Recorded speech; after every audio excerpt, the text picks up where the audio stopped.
अगर आप भी देखते हैं 1.5 लाख की वेतन वाली सरकारी नौकरी का सपना, तो जीके जीनियस पंकज के डेली करेंट अफेयर के हर एक वीडियो को बनाओ अपना। दोस्तों, आज मैं आप सभी के लिए लेकर आया हूं 8 जून 2024 के करेंट अफेयर के सारे इम्पोर्टेंट क्वेश्चन। तो चलिए शुरू करते हैं।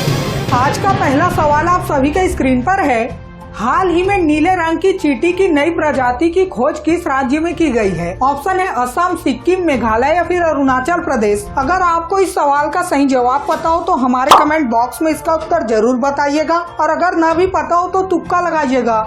The correct answer is option D, Arunachal Pradesh. भारतीय शोधकर्ताओं ने हाल ही में अरुणाचल प्रदेश के जैव विविधता हॉट स्पॉट सियांग घाटी में एक विशिष्ट प्रकार की नीले रंग की चींटी की प्रजाति की खोज की है। Ashok trust for research in ecology and the environment के शोधकर्ताओं ने इसकी खोज की है। शोधकर्ताओं के अनुसार इस प्रजाति का नाम पैरापरा ट्रेची नीला रखा गया है, जो आम लाल, काली या भूरी चींटियों से अलग है। अगर आपको देखने की इच्छा हो तो आप अरुणाचल प्रदेश जा सकते हैं। तो अगला और दूसरा सवाल है, क्लाउडिया शिनबाम किस देश की पहली महिला निर्वाचित राष्ट्रपति बनी है? ऑप्शन है पनामा, मैक्सिको, ब्राजील या फिर अर्जेंटीना।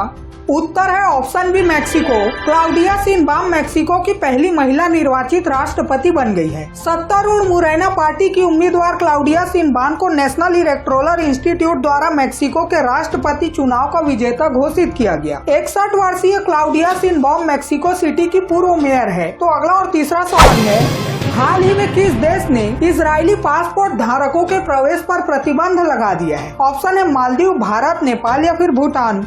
उत्तर है ऑप्शन है मालदीव। हाल ही में मालदीव ने अपने देश में इजरायली पासपोर्ट धारकों के प्रवेश पर प्रतिबंध लगा दिया है। गाजा में चल रहे युद्ध को लेकर बढ़ते जनाक्रोश के बीच मालदीव ने यह निर्णय लिया है। आपको बता दें कि मालदीव ने 1950 के दशक की शुरुआत में इजरायली नागरिकों पर लगा प्रतिबंध हटा दिया था और साल 2010 में फिर से राजनयिक संबंध बहाल किए थे। तो अगला सवाल जानने से पहले चलिए जानते हैं 8 जून 2024 को क्या स्पेशल है। तो दोस्तों, आज है वर्ल्ड ओशियन डे। विश्व महासागर दिवस हर साल 8 जून को मनाया जाता है ताकि सभी उम्र के लोगों को अपने स्वयं के नेता बनने और समुद्र और जल निकायों को प्रदूषित करने से रोकने के लिए सशक्त बनाया जा सके। यह दिन एकल उपयोग प्लास्टिक मतलब सिंगल यूज प्लास्टिक को कम करने और वास्तविक परिवर्तन लाने के लिए आवश्यक कार्यवाही करने के बारे में जागरूकता फैलाता है। तो चलिए बढ़ते हैं अगले सवाल की तरफ। हाल ही में हिंदी साहित्य भारती पुरस्कार 2024 किसे मिला? ऑप्शन है ए रमेश चंद्र शाह, बी सीनी विश्वनाथन, सी कृष्ण प्रकाश या फिर डी संदीप जोशी जी। उत्तर है ऑप्शन सी, कृष्ण प्रकाश। मुंबई पुलिस की आतंकवाद निरोधी इकाई फोर्स 1 का नेतृत्व करने के लिए प्रसिद्ध कृष्ण प्रकाश को मुंबई के श्री राम कार्यक्रम में वार्षिक हिंदी साहित्य भारती पुरस्कार मिला है। सुपर कॉप के रूप में जाने जाने वाले कृष्ण प्रकाश विशिष्ट फोर्स 1 के प्रमुख है और 2 बार गिनीज वर्ल्ड रिकॉर्ड धारक है। उनका तीसरा रिकॉर्ड भगवान राम को पोस्ट कार्ड के माध्यम से सबसे अधिक पत्र लिखना था, जिससे आम आदमी और ईश्वर के बीच सीधा संबंध स्थापित हुआ। तो अगला और पांचवा सवाल है, ICC ODI player of the year 2023 पुरस्कार किसे मिला? ऑप्शन है रोहित शर्मा, बाबर आजम, ट्रेविस हेड या फिर विराट कोहली। उत्तर है ऑप्शन डी, विराट कोहली। विराट कोहली को ICC ODI player of the year 2023 का पुरस्कार मिला। यह घोषणा अमेरिका के न्यूयॉर्क में उस समय की गई जब भारतीय टीम 5 जून को आयरलैंड के खिलाफ अपने T20 विश्व कप के पहले मैच की तैयारी कर रही थी। अब आखिर विराट कोहली ने 2023 में ऐसा क्या कमाल कर दिया जो इनको इतना बड़ा अवार्ड दिया गया? तो आइए वो भी जानते हैं। विराट कोहली ने 2023 में 27 एक दिवसीय मैचों में 72 की औसत और 99 की स्ट्राइक रेट से 1377 रन बनाए। उन्होंने 24 पारियों में 6 शतक और 8 अर्धशतक बनाए, जिसमें उनका सर्वोच्च स्कोर नवाद 166 रन रहा। भारत की एशिया कप 2023 जीत में महत्वपूर्ण भूमिका निभाई। मैप ऑफ डॉग पाकिस्तान के खिलाफ 54 गेंदों पर नवाद 122 रन बनाए। तो अगला सवाल जानने से पहले अगर आपको भी डेली करेंट अफेयर के साथ अप टू डेट रहना पसंद है तो इस वीडियो को लाइक और चैनल को सब्सक्राइब या फॉलो करके कमेंट में इस वीडियो के लास्ट में पूछे गए सवाल का जवाब जरूर बताइएगा। तो अगला सवाल है, हाल ही में किस देश ने आधिकारिक तौर पर अपनी अंतरिक्ष एजेंसी लॉन्च की है? ऑप्शन है दक्षिण Korea, Brazil, map of dog मतलब पाकिस्तान या फिर केन्या।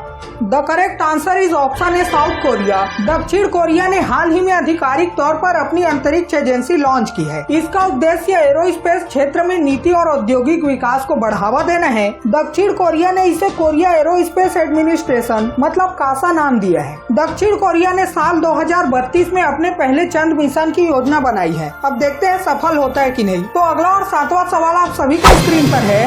इंटरनेशनल क्रिकेट काउंसिल मतलब ICC द्वारा T20 विश्व कप 2024 के लिए घोषित कुल पुरस्कार राशि कितनी है? ऑप्शन है 5, 11, 23 या फिर $25 मिलियन। उत्तर है ऑप्शन बी, $11 मिलियन।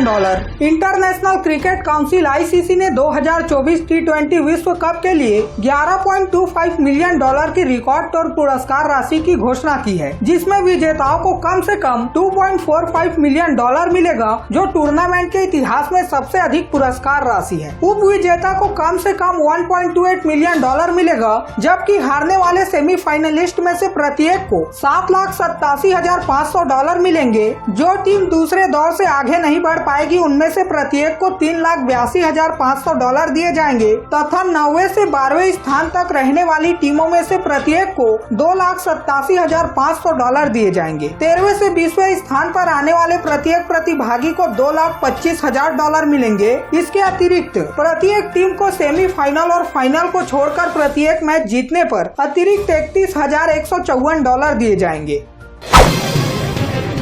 हाल ही में खबरों में रहा सत्यमंगलम टाइगर रिजर्व किस राज्य में स्थित है? ऑप्शन है मध्य प्रदेश, महाराष्ट्र, तमिलनाडु या फिर उड़ीसा।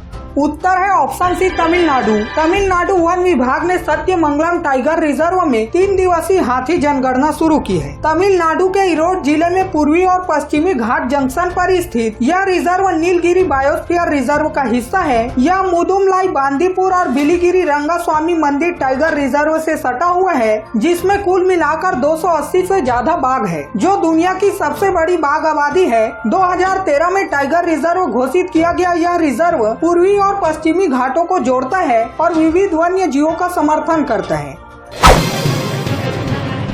बहुराष्ट्रीय वायु अभ्यास रेड फ्लैग कहाँ आयोजित किया जा रहा है? ऑप्शन है लंदन, सिक्किम, कैलिफोर्निया या फिर अलास्का में।